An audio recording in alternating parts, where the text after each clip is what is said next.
Okay. Uh, Previous session we discussed on various technical.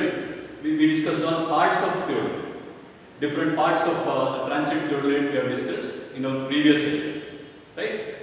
In this session, we will be discussing on various technical terms used in theodolite surveying.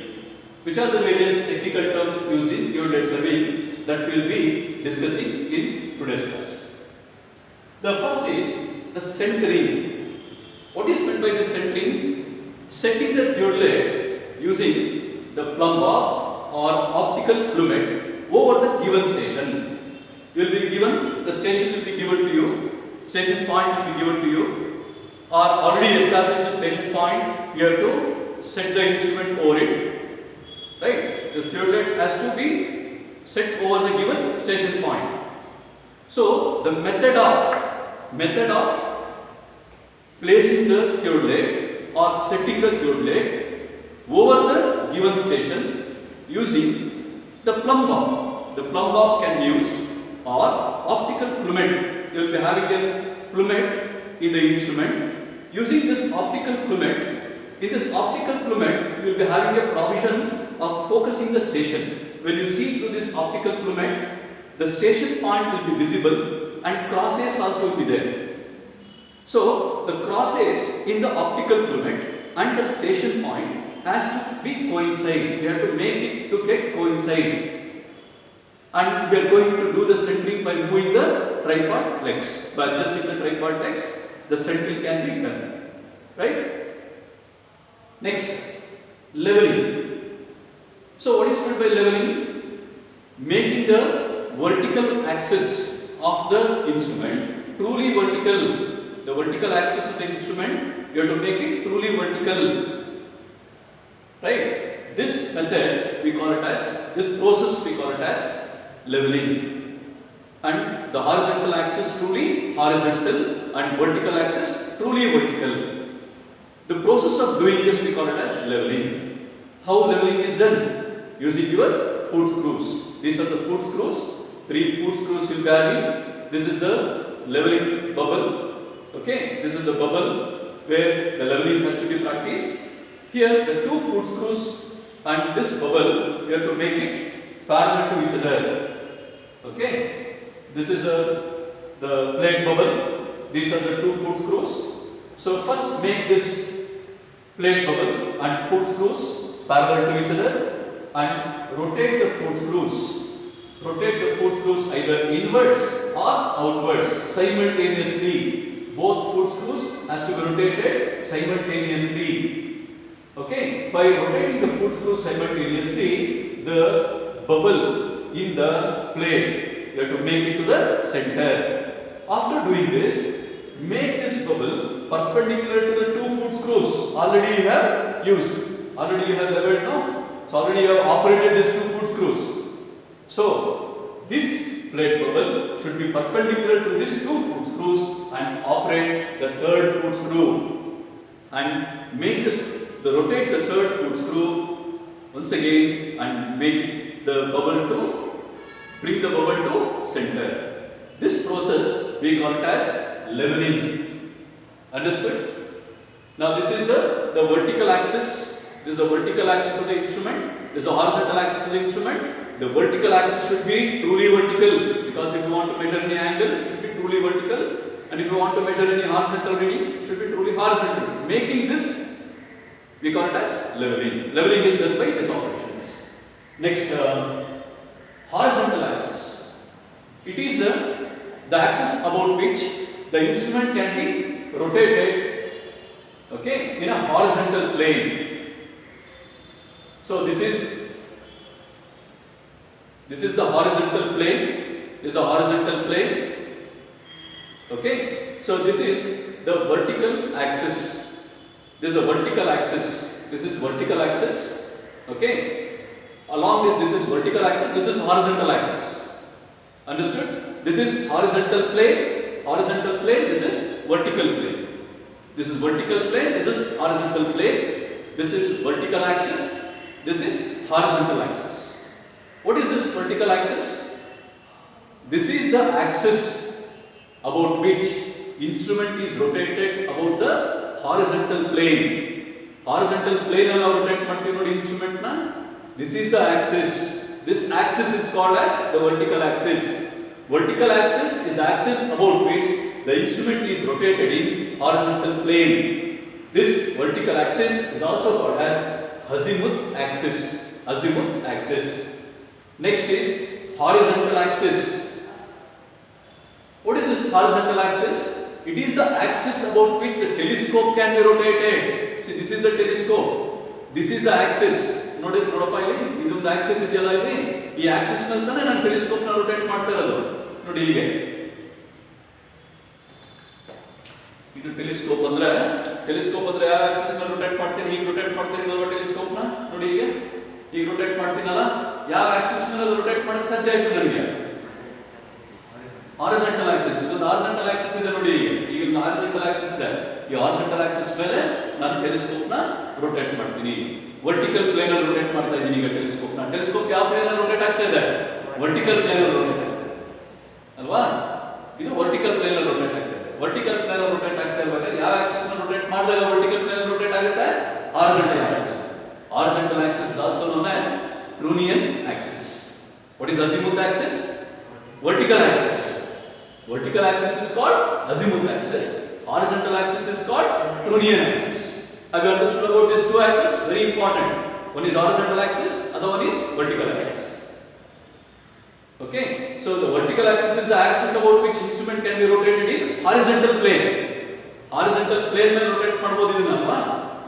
So ಇದೇನಿದು ಇದು ಯಾವ plane ಮೇಲೆ rotate ಯಾವ axis ಮೇಲೆ rotate ಮಾಡ್ತಾ ಇದ್ದೀನಿ? Horizontal axis ಮೇಲೆ rotate ಮಾಡ್ತಾ ಇದ್ದೀನಿ ಇದನ್ನ.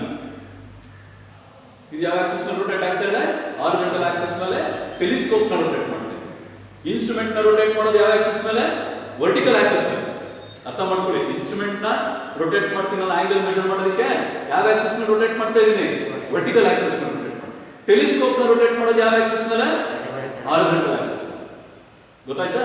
Horizontal axis ಮೇಲೆ ಟೆಲಿಸ್ಕೋಪ್ ನ rotate ಮಾಡ್ತಾ ಇದ್ದೀನಿ. Vertical axis ಮೇಲೆ ಇನ್ಸ್ಟ್ರೂಮೆಂಟ್ ನ rotate ಮಾಡ್ತೀನಿ. ಇನ್ಸ್ಟ್ರೂಮೆಂಟ್ ಯಾವ ಪ್ಲೇನ್ ಅಲ್ಲಿ rotate ಆಗುತ್ತೆ? Horizontal plane ಅಲ್ಲಿ. ಇನ್ಸ್ಟ್ರೂಮೆಂಟ್ horizontal plane ಅಲ್ಲಿ rotate ಆಗುತ್ತೆ. ಟೆಲಿಸ್ಕೋಪ್ ಯಾವ ಪ್ಲೇನ್ ಅಲ್ಲಿ rotate ಆಗುತ್ತೆ? Vertical plane ಅಲ್ಲಿ rotate ಆಗುತ್ತೆ.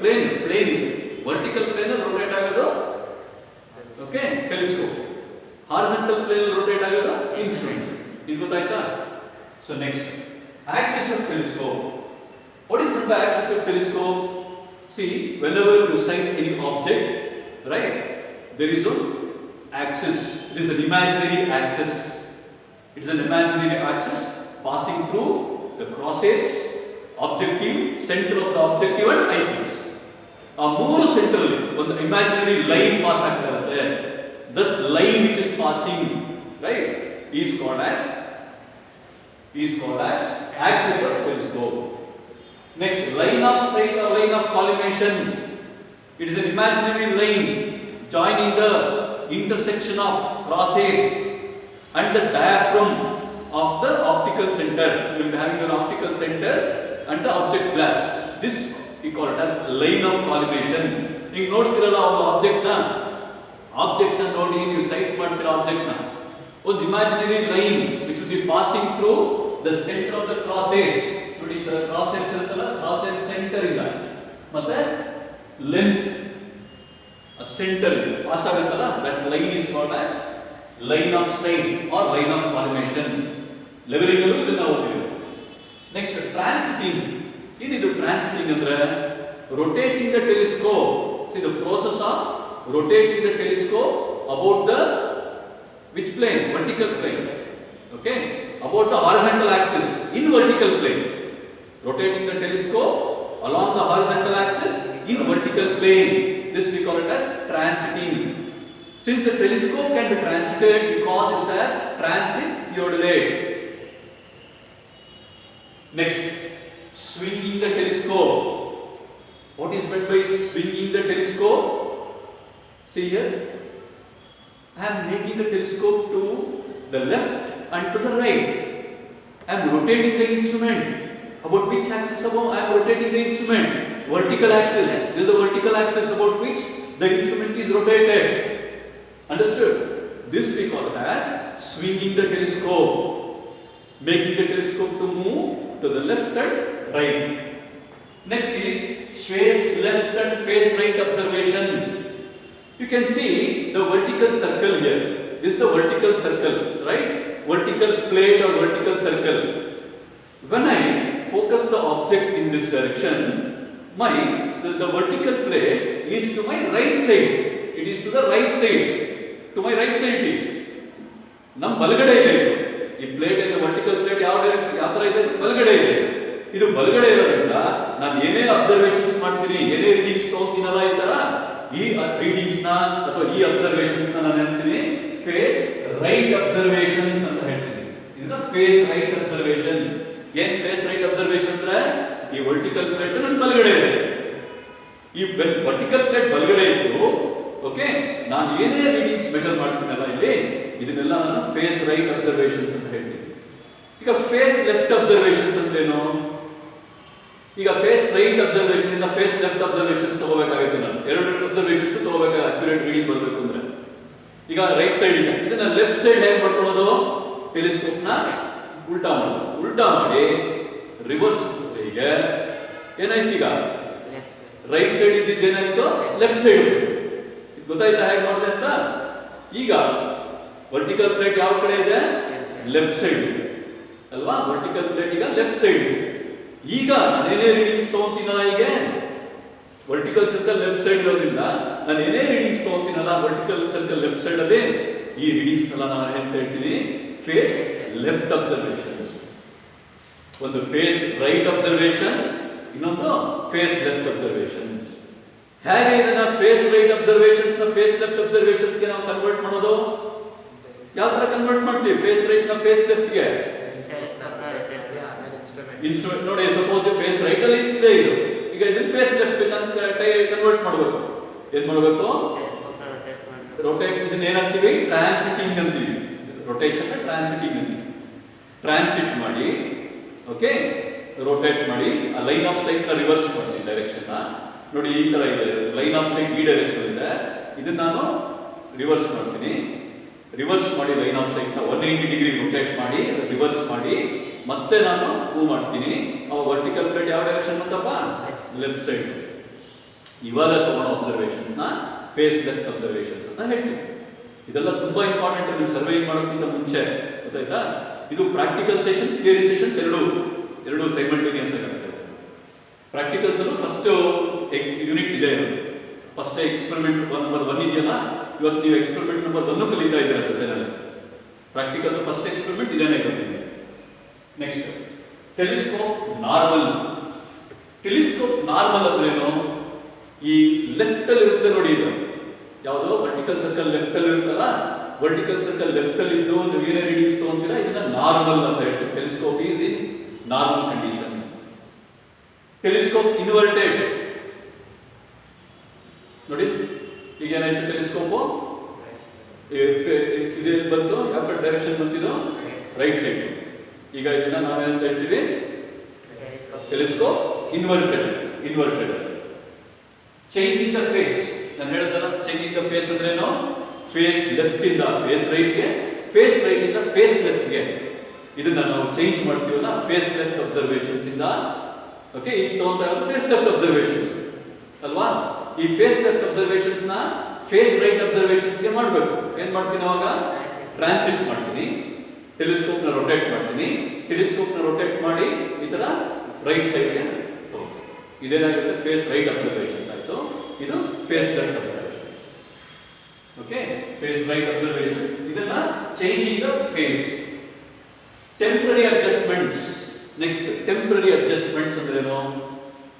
ಯಾವುದೇ ಇನ್ಸ್ಟ್ರೂಮೆಂಟ್ ನ ಒಂದು ಸ್ಟೇಷನ್ ಪಾಯಿಂಟ್ ಇಂದ ಇನ್ನೊಂದು ಸ್ಟೇಷನ್ ಪಾಯಿಂಟ್ ಗೆ ಶಿಫ್ಟ್ ಮಾಡಬೇಕಾದ್ರೆ, ಮೂವ್ ಮಾಡಬೇಕಾದ್ರೆ, ಒಂದು ಸ್ಟೇಷನ್ ಪಾಯಿಂಟ್ ಇಂದ ಇನ್ನೊಂದು ಸ್ಟೇಷನ್ ಪಾಯಿಂಟ್ ಗೆ ನಾನು ಮೂವ್ ಮಾಡಬೇಕಾದ್ರೆ ಇನ್ಸ್ಟ್ರೂಮೆಂಟ್ ನ, ಓಕೆ, ಇನ್ಸ್ಟ್ರೂಮೆಂಟ್ ನ ಮೂವ್ ಮಾಡಬೇಕಾದ್ರೆ ಯಾವುದೇ ನಾನು ಮೆಷರ್ಮೆಂಟ್ಸ್ ತಗೊಂತೀನಲ್ಲ, ಇದು ಸಾರಿ ಇನ್ಸ್ಟ್ರೂಮೆಂಟ್ ನ ನಾನು ಮೂವ್ ಮಾಡಬೇಕಾದ್ರೆ ಪ್ರತಿಯೊಂದು ಸ್ಟೇಷನ್ ಅಲ್ಲೂ ಮಾಡಬೇಕಾಗಿರುವಂತ ಅಡ್ಜಸ್ಟ್ಮೆಂಟ್ಸ್ ನ ಟೆಂಪರರಿ ಅಡ್ಜಸ್ಟ್ಮೆಂಟ್ಸ್ ಅಂತ ಹೇಳ್ತೀವಿ. ಎಲ್ಲಾ ಸ್ಟೇಷನ್ ಅಲ್ಲೂ ಇದನ್ನ ಪರ್ಮನೆಂಟ್ ಸಾರಿ ಎಲ್ಲಾ ಸ್ಟೇಷನ್ಸ್ ಅಲ್ಲೂ ಇದನ್ನ ಮಾಡಬೇಕಾಗುತ್ತೆ. ಇದನ್ನ ನಾನು ಟೆಂಪರರಿ ಅಡ್ಜಸ್ಟ್ಮೆಂಟ್ಸ್ ಅಂತ ಹೇಳ್ತೀನಿ. ಯಾವ ಟೆಂಪರರಿ ಅಡ್ಜಸ್ಟ್ಮೆಂಟ್ಸ್ ಎಲ್ಲಾ ಸ್ಟೇಷನ್ ಅಲ್ಲೂ ಮಾಡುವಂಥದ್ದು? ಯಾವುದೇ ಒಂದು ಸ್ಟೇಷನ್ಗೆ ನಾನು ಇನ್ಸ್ಟ್ರೂಮೆಂಟ್ನ ಶಿಫ್ಟ್ ಮಾಡಬೇಕು, ರೀಡಿಂಗ್ಸ್ ತಗೋಬೇಕು ಆ ಸ್ಟೇಷನಿಂದ ನಾನು, ಅದನ್ನು ನಾನು ಟೆಂಪ್ರರಿ ಅಡ್ಜಸ್ಟ್ಮೆಂಟ್ಸ್ ಅಂತ ಹೇಳ್ತೀನಿ. ಯಾವುದಾದ್ರು ಟೆಂಪ್ರರಿ ಅಡ್ಜಸ್ಟ್ಮೆಂಟ್ಸಲ್ಲಿ ಒಂದು ಸೆಂಟ್ರಿಂಗ್. ಸೆಂಟ್ರಿಂಗ್ ಅಂದರೆ ಗೊತ್ತಲ್ವಾ? ಇನ್ನು ಸೆಂಟ್ರಿಂಗ್ ಅಂದ್ರೇನು? ಆ ಸ್ಟೇಷನ್ ಪಾಯಿಂಟ್ ಮೇಲೆ ಈ ಇನ್ಸ್ಟ್ರೂಮೆಂಟ್ನ ಸೆಟ್ ಮಾಡಿ, setting the instrument over the given station point, call it as centring. Second is leveling. Leveling the instrument. I told you how to do the leveling. Third is removing parallax. ಏನಿದು parallax ಅಂದ್ರೆ ಈ instrument ಅಲ್ಲಿ ನಾವು readings graduations ಸರಿಯಾಗಿ ಕಾಣೋದಿಲ್ಲ. ಆ cross ಏರ್ಸ್ visibility ನಮಗೆ first ಅದನ್ನ ಅಲ್ಲಿರುವಂಥ ಇಮೇಜಸ್ ಇರುತ್ತಲ್ಲ, ನಾವು ಎಷ್ಟೇ ದೂರ ನಾವು ಸೈಟ್ ಮಾಡಿದ್ರು ನಮಗೆ ಇನ್ಸ್ಟ್ರೂಮೆಂಟು ಎಷ್ಟೇ ದೂರ ನಾವು ಸೈಟ್ ಮಾಡಿದ್ರು ಆಬ್ಜೆಕ್ಟ್ ನಮ್ಗೆ ಕಾಣೋ ಹಾಗೆ ಮಾಡ್ಬೋದು. ಇದನ್ನ ರಿಮೂವಿಂಗ್ ಪ್ಯಾರಲಾಕ್ಸ್ ಅಂತ. ನೆಕ್ಸ್ಟ್ ಕ್ಲಾಸ್ ಡೀಟೇಲ್ ಆಗಿ ಹೇಳ್ತೀನಿ ಅದನ್ನ. ಜಸ್ಟ್ ನೀವು ಟರ್ಮ್ಸ್ ಹೇಳ್ತಾ ಇದ್ದೀವಿ sir, we are just studying the technical terms. Will study in detail how to remove this parallax ಅಂತ next session. This is the temporary adjustment. Permanent adjustments ಅಂತ ಇರುತ್ತೆ ಇಲ್ಲಿ, ಅದನ್ನ ನಾವು ಎಲ್ಲಾ ಸ್ಟೇಷನ್ಸ್ಗೂ ಮಾಡೋದಿಲ್ಲ. ಆ ಇನ್ಸ್ಟ್ರೂಮೆಂಟ್ ಅಲ್ಲಿ vertical Axis horizontal Axis perpendicular ಇರಬೇಕು ಅಂತ ಹೇಳಿದೆ ನಾನು. ವರ್ಟಿಕಲ್ ಆಕ್ಸಿಸ್ ಮತ್ತು ಹಾರಿಜಾಂಟಲ್ ಆಕ್ಸಿಸ್ ಪರ್ಪೆಂಡಿಕ್ಯುಲರ್ ಇರಬೇಕು. Axis of the third letter ಬರುತ್ತೆ, ಬ್ರೂನಿಯನ್ ಆಕ್ಸಿಸ್ ಇದಲ್ಲ. ಸೊ ಆಕ್ಸಿಸ್ ನಾವು ಅಡ್ಜಸ್ಟ್ಮೆಂಟ್ ಮಾಡ್ತೀವಿ ಇನ್ಸ್ಟ್ರೂಮೆಂಟ್ ಅಲ್ಲಿ, ಅದು permanent adjustments. This permanent adjustments is not done at every station. It is done at once by conducting various tests. Okay, that is permanent adjustments of third layer. But the permanent adjustments we'll be doing at once. Understood? Next, least count of the vernier. ಇಲ್ಲಿ ನಿಮ್ಗೆ ಹೇಳಿದ್ರೆ instrument ಅಲ್ಲಿ horizontal scale ಅಂತ ಇರುತ್ತೆ, ಒಂದು vertical scale ಅಂತ ಇರುತ್ತೆ. Horizontal scale ಅಲ್ಲಿ ಗ್ರಾಜುಯೇಷನ್ಸ್ ಮಾಡಬೇಕು. 0 ಇಂದ 360 ಡಿಗ್ರೀಸ್ ವರೆಗೂ ಗ್ರಾಜುಯೇಷನ್ಸ್ ಮಾಡಬೇಕು. ಗೊತ್ತಾಯ್ತಾ? ಸೊ ಇಲ್ಲಿ 0 ಇಂದ 360 ಡಿಗ್ರಿ ಮಾರ್ಕಿಂಗ್ ಇರುತ್ತೆ. ಒಂದು ಡಿಗ್ರಿನ 3 ಭಾಗವಾಗಿ ಡಿವೈಡ್ ಮಾಡಬೇಕು.